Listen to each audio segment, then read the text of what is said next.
नमस्कार मैत्रिणींनो, आज मी तुमच्यासोबत ढोकळ्याची रेसिपी शेअर करणार आहे. कारण मी आता ढोकळा करण्याचा विचार केला तर आयडिया आली की चला तुमच्यासोबत सुद्धा शेअर करा. कारण डुग्गू हा सध्या खेळण्यामध्ये बिझी आहे.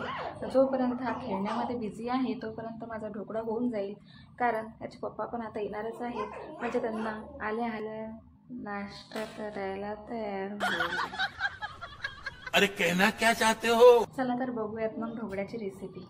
त्याच्यामध्ये 1 वाटी बेसन घेतलं आहे आणि ते बेसन चांगलं गाळून घेतलेलं आहे आणि त्याच्यामध्ये 1.5 टेबलस्पून साखर टाकलेली आहे. 5 टेबलस्पून निंबूसट टाकायचं आहे.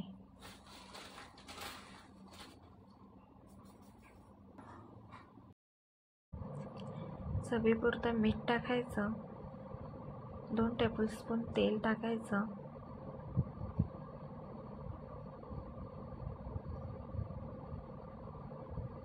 आणि चांगलं फेटून घ्यायचं. थोडं थोडं पाणी टाकायचं आहे. एकदम जास्त पाणी टाकायचं नाही. थोडं थोडं पाणी टाकून एकजीव करून घ्यायचं. जर तुम्ही एकसाथ जास्त पाणी टाकलं तर त्याच्यात गाठी तयार होतील. थोडं थोडं पाणी टाकून जर आपण कालवलं तर त्यात गाठी तयार होणार नाहीत. बघा मी कसं थोडं थोडं पाणी टाकून मिक्स करत आहे. त्यामुळे तुम्ही बघू शकता की एक पण गाठ झालेली नाही आहे. एकदम स्मूथ मिश्रण तयार झालेलं आहे. आता याला चांगलं आपण फेटून घेऊयात आणि 10 मिनिटे रेस्ट करायला ठेवूयात.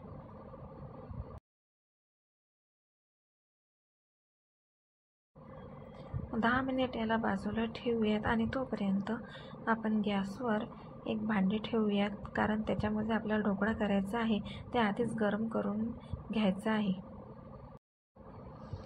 बघा मी कसं ठेवलेलं आहे त्याच प्रकारे तुम्ही जशा भांड्यामध्ये तुम्ही घरी ढोकळा करत असता तुम्ही ते भांडं ठेवा.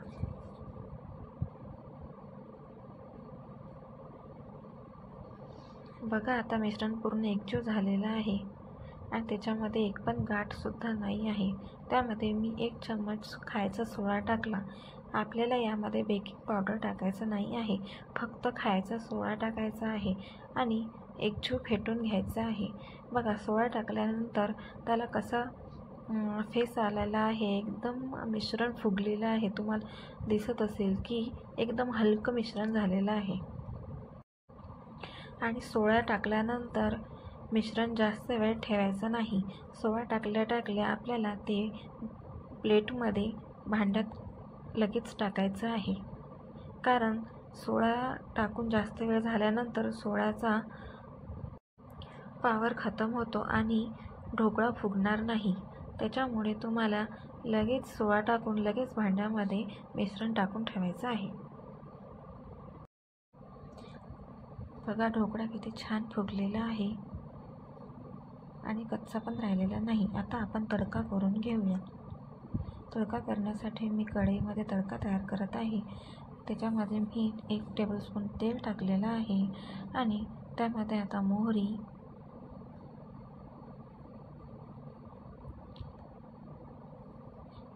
तळतळल्यानंतर त्यामध्ये जिरे टाकायचं.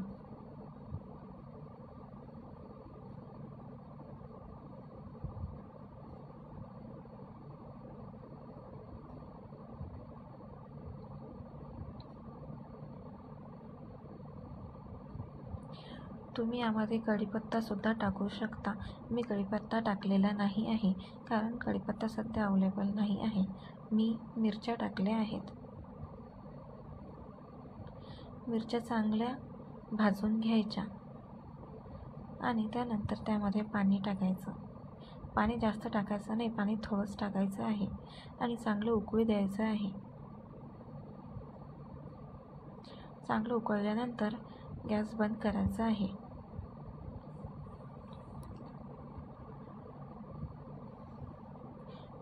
ढोकळ्याला चांगला कापा मारून घ्यायच्या.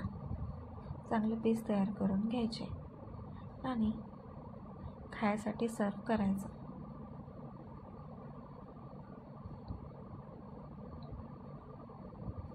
बघा ढोकळा किती छान फुगलेला आहे. मी तुम्हाला जवळून दाखवते. खूप जाळीदार झालेला आहे आणि चिकट पण बिलकुल झालेला नाही आहे. एकदम मऊ झालेला आहे, एकदम स्पंज. म्हणजे बघा, मी दाबल्यानंतर ते पुन्हा त्याच पोझिशनमध्ये येत आहे. म्हणजे किती छान फुगलेला आहे, तुम्हाला दिसतच असेल.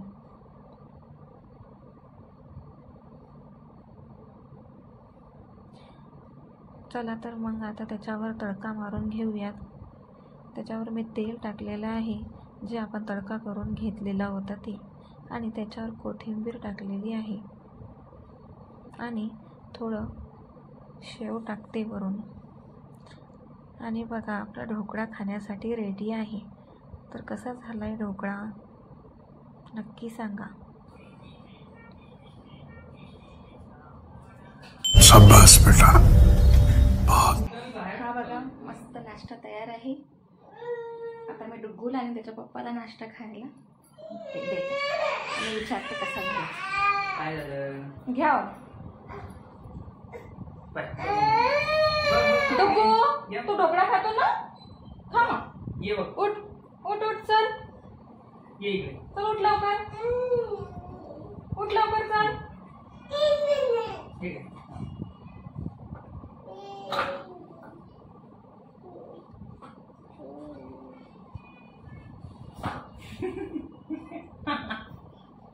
ये आकर आकर आगे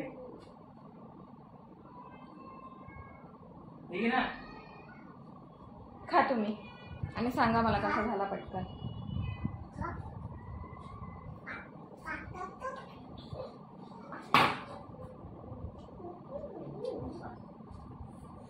भारी वाटलं.